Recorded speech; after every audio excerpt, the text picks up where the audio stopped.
Good morning and welcome to the Too Good Health radio show here on WIMO 1300 AM, your town, your radio station. And Too Good Health is brought to you by the Brad Aikens YMCA in Winder and SNBF.com, Supernatural Bodybuilding and Fitness. We are your hosts, Charles and Cheryl Barrage, owners of Too Good Health based in Winder.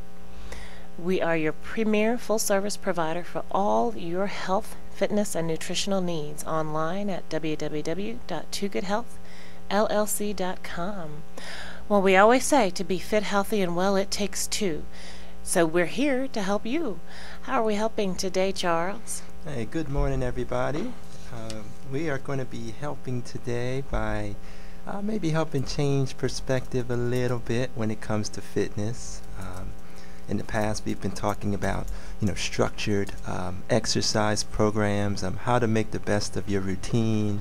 We're talking about fitness from that perspective, but today we're going to take a little bit of a curve, and we're going to talk about some perhaps non-traditional ways to get fit, some ways that you may not have thought about, which may actually be improving your health.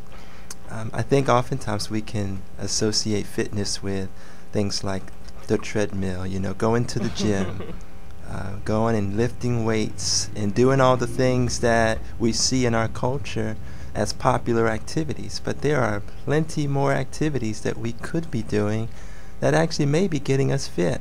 And the big thing is that we may be getting fit or able to get fit without really trying that hard. Now, I finally got it together today, and I've got my exercise gear on so that we can go over to the Brad Aikens YMCA after the show today. That's right. So I was going to mention that too. Now you're going to tell me there's other things I can do. I was going to mention that if you have a gym membership of any sort, don't go out and get rid of it, okay? Keep it. That's right. Yeah, because I'm going to keep mine too. Yeah. But just, there are folks out there who don't have gym memberships, and there are folks out there who perhaps would like to know maybe, how they could get fit without a gym membership. Yeah. And so basically we're going to talk a little bit about how to maybe get fit without even trying, having some fun in the process. Very important characteristic when you look at us and our ability to maintain healthy lifestyles. We got to have fun at what we're doing. So that's where we're going to go this morning. All right, I like fun.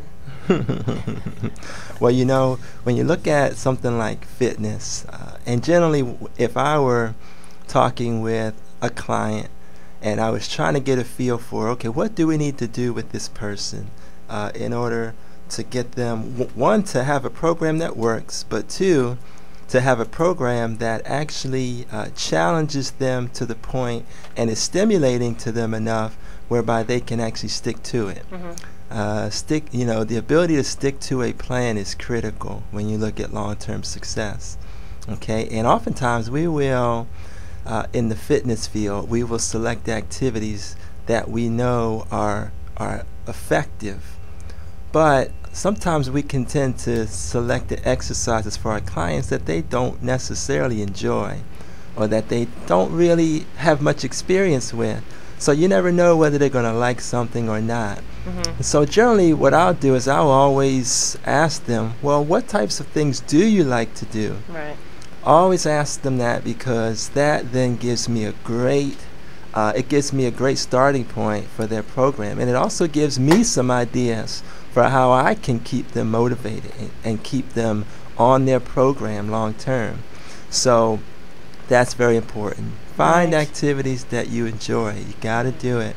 If you're doing stuff that you don't like, chances are your success, particularly your long-term adherence to your program, is not likely to be very, very high. Yeah, and staying motivated, that's huge. I know even personally for me, I got motivated, needed to lose some weight, lost almost 30 pounds, and I have to confess, now that I'm liking my body a little more. I'm liking it too.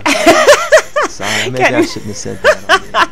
getting busy. It's that extra weight that's not there anymore. It's a little harder to stay motivated because I'm not as desperate. So it really is important to have stuff that we like to do. That we look forward to going in to do. Exactly right. And I have I was speaking with the client last week. Mm-hmm. I was helping him with his routine, and he was mentioning, because he is a very good swimmer. Mm-hmm. He loves to swim. And he's not a young guy. He's an older guy too, right? Mm-hmm. Okay. I mean, he loves to swim, and his program up to date has been swimming, mm-hmm. because that's something that he enjoys. Right. Okay, and so he asked me, okay, this is what I'm doing, and I know. Well, we all know that swimming burns a pretty good amount of calories. It's right. a very good cardiovascular activity. The risk for injury is low. But at the same time, the risk for cardiovascular benefits is pretty high. And so there is nothing wrong with swimming. And yet he says, I'm doing swimming 3 days a week. Mm-hmm. And the one thing he mentioned to me, though, and this was the one thing that got me talking to him a little more about maybe adding some other things. He's mentioned that, I've been doing a lot of swimming, but I'd like, I'm starting to get a little burnout on swimming. Yeah.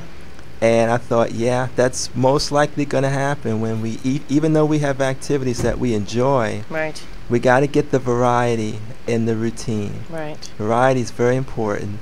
So we had to talk a little bit about, well, what are some other things that you can do so that you can keep swimming, but so that it doesn't become all that you do. Mm-hmm. Okay, so we talked about 2 other activities that he could do in addition to his swimming. Right. So we had 3 things that he could do, that all 3 of the things he enjoyed doing, and that was a great start for us mm-hmm. in terms of our relationship mm-hmm. and working for the future. Right. And so another very important aspect of even finding things that you like is not just sticking to one thing. Mm-hmm.